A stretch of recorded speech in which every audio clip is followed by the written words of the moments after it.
Olá, pessoal. Espero que estejam todos bem. Vamos continuar a nossa exploração sobre os conceitos principais utilizados na genética, antes de começar a aplicabilidade de todos eles, ok? Esse é o nosso terceiro vídeo. Se você não viu os dois primeiros, eu sugiro que vocês o vejam. Embora eu vá comentar alguma coisa com certeza de todos os conceitos vistos nesses dois primeiros aqui neste vídeo, tá?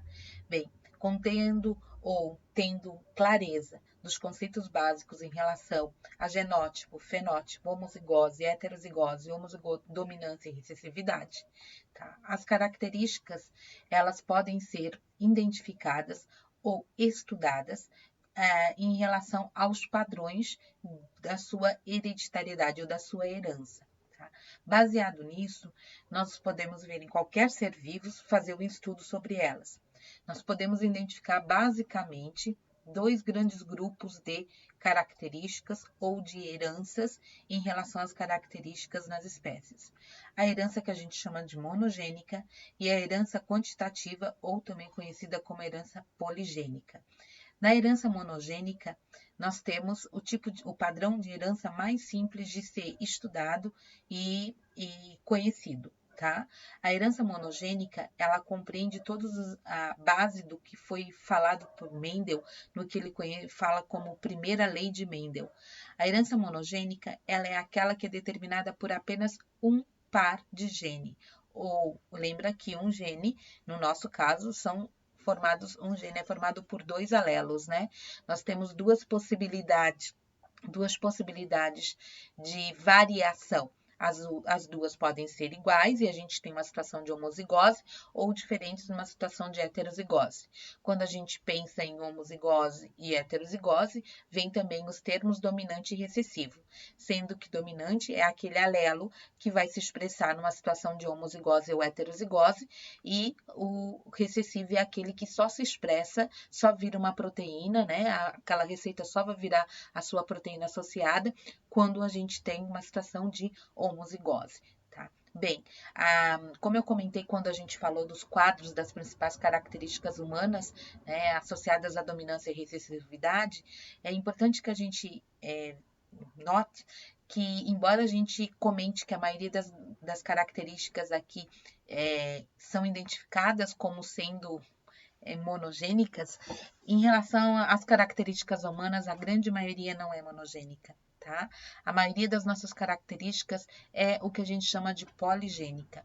O que é uma característica monogênica? Uma característica monogênica é determinada por dois alelos, e a gente tem ou não tem. Tá?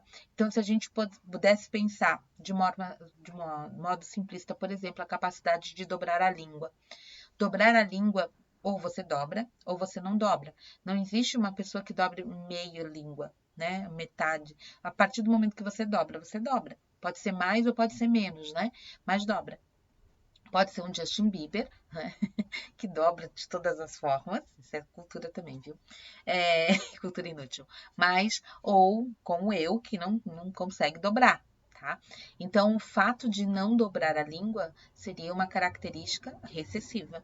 E o fato de dobrar seria uma característica dominante. Tá? Se a gente pudesse olhar essa característica, dobrar ou não a língua, e observar ela numa determinada população, a gente veria que teria algumas pessoas que têm e tem algumas pessoas que não têm a característica.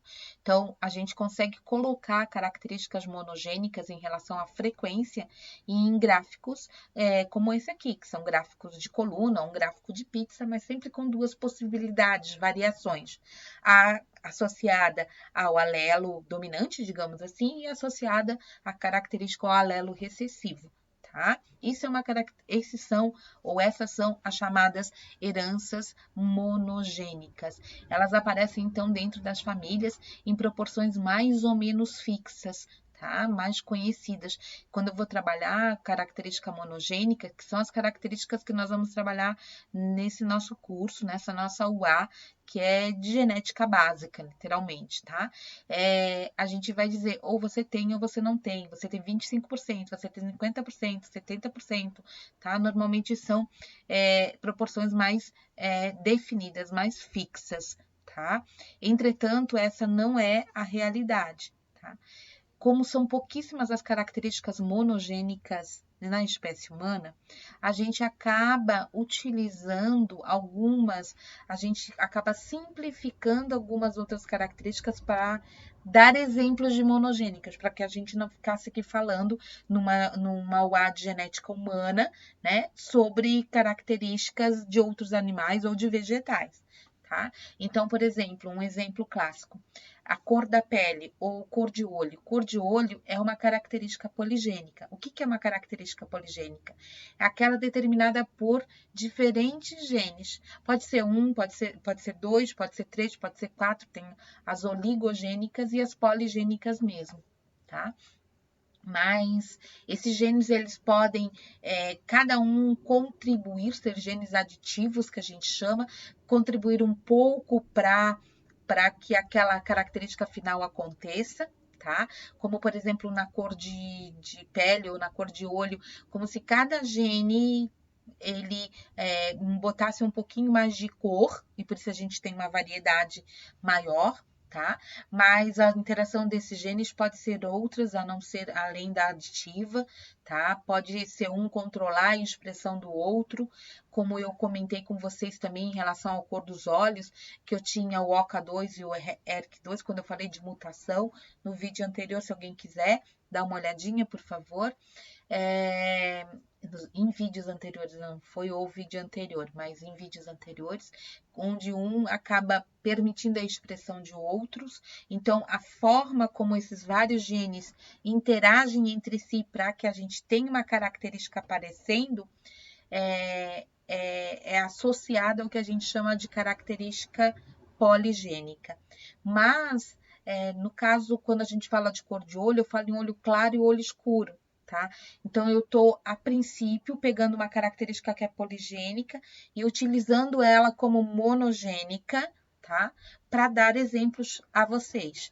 Nós não temos características monogênicas? Sim, nós temos características monogênicas, tá? Muitas delas são associadas, inclusive, a doenças, como a doença caracterizada pela a fibrose cística, normalmente é utilizada como exemplo de monogênica.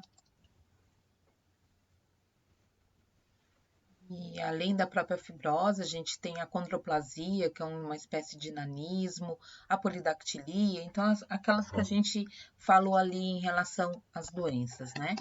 Bem, quando a gente fala de herança quantitativa, a herança poligênica, a gente está falando de características que estão associadas a mais do que um par de alelos, né? Ao mais do que a princípio um par de genes, tá? Quantos genes?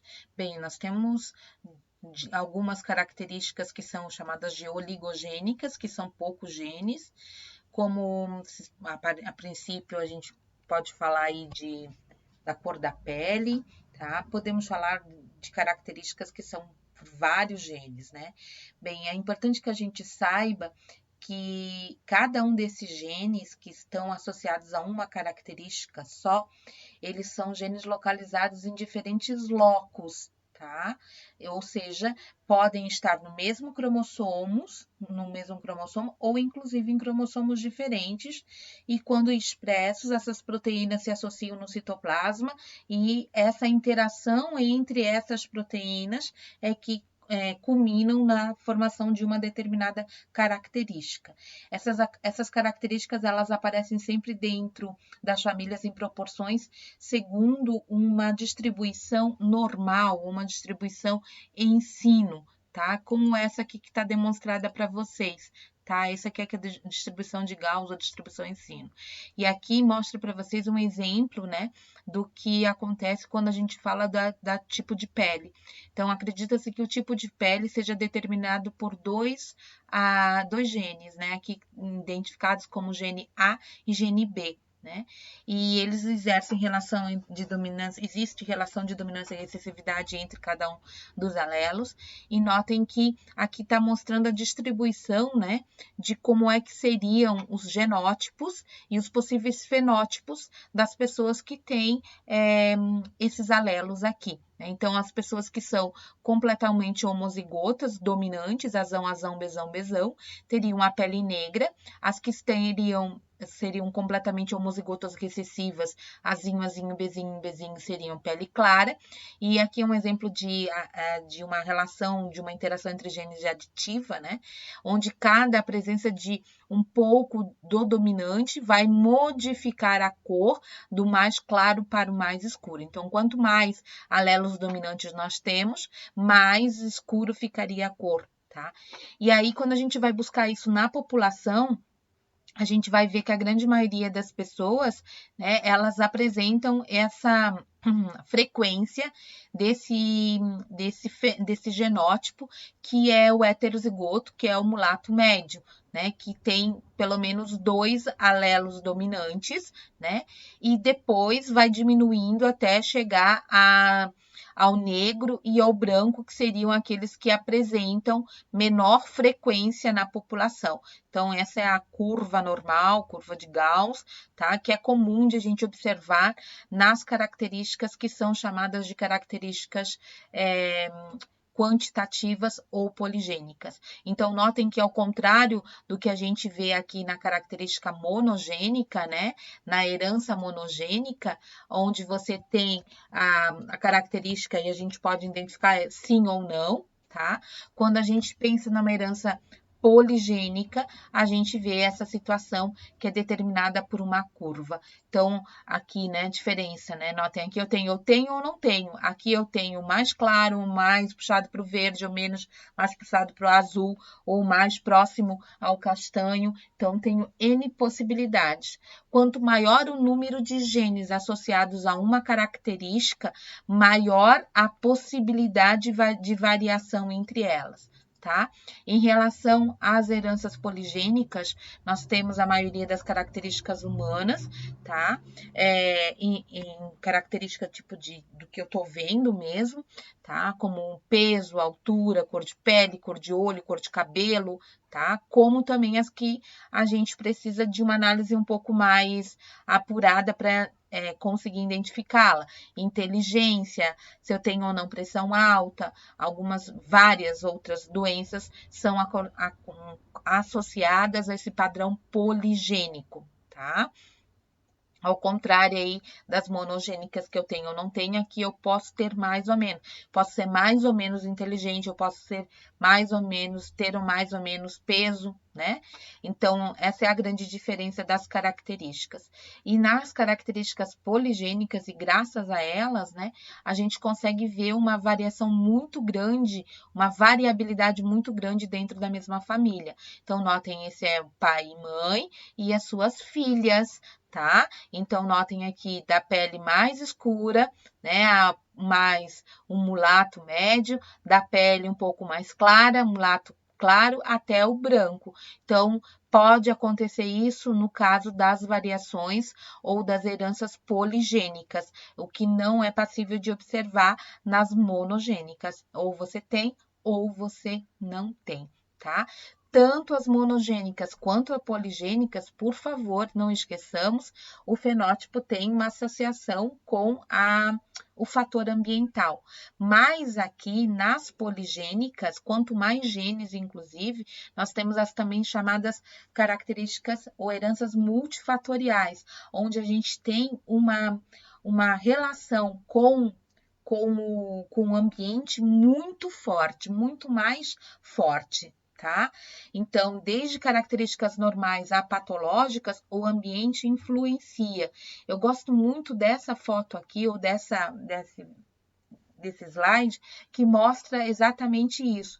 Principalmente quando a gente fala em relação às doenças. Nós temos, digamos, algumas doenças que estão associadas a fatores de risco.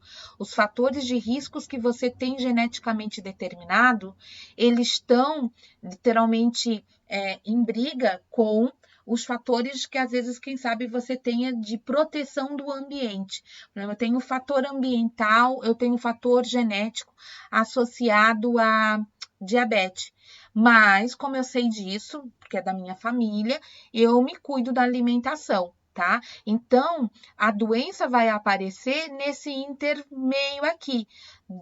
quanto gene que tu confere para o mal e quanto o ambiente te permite que você não tenha a doença, tá? Ou ao contrário, né? Se você tem esses fatores de riscos e ainda tem um fator ambiental de risco, aí obviamente a probabilidade de você ter essa doença é muito maior.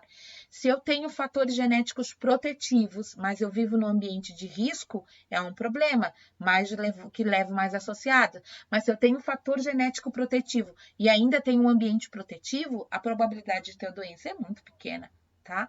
Então, não esqueçamos que os genes, eles conferem susceptibilidade, sempre, tá? E, e, e e a questão ambiental, ela está muito levada a se você vai ter ou não aquela característica, que pode ser uma doença ou não, tá? Então, nós temos tantos genes que nos conferem suscetibilidade, como aqueles que nos conferem resistência. Saber o qual que você tem mais ou menos, tá nas mãos da genética, digamos assim, tá nas mãos da tua família. Você tem que ver o que você tem antes de você e o que você está tendo depois de ti, os teus antecedentes e os teus descendentes, né? E trabalhar sempre com isso. Se eu tenho fator de risco, eu vou tentar deixar meu ambiente mais protetivo. Se eu tenho fator ambiental protetivo, se o fator genético é mais protetivo, eu posso relaxar um pouquinho mais no meu ambiente, digamos assim, tá? É mais ou menos isso.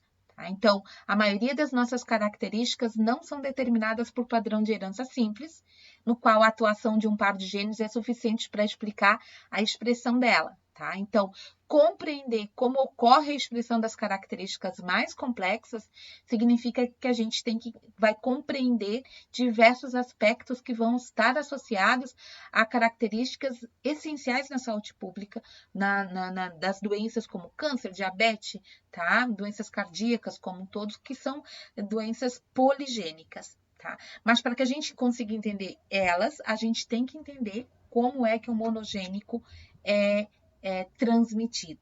Então, a partir disso que vai ter ou que vai ser explorados nos nossos próximos vídeos. Como é que nós conseguimos entender o padrão de herança monogênica.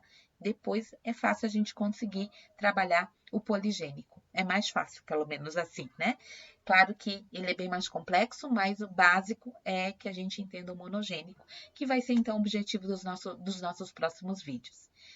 Muito bom estar aqui com vocês, espero que vocês compreendam e continuem assistindo para a gente finalizar essa série de vídeos que falam sobre as bases gênicas da hereditariedade, e aí sim, principalmente da herança monogênica, e aí sim depois a gente encher os nossos vídeos aqui de exercícios. Tá bom, povo? Até lá!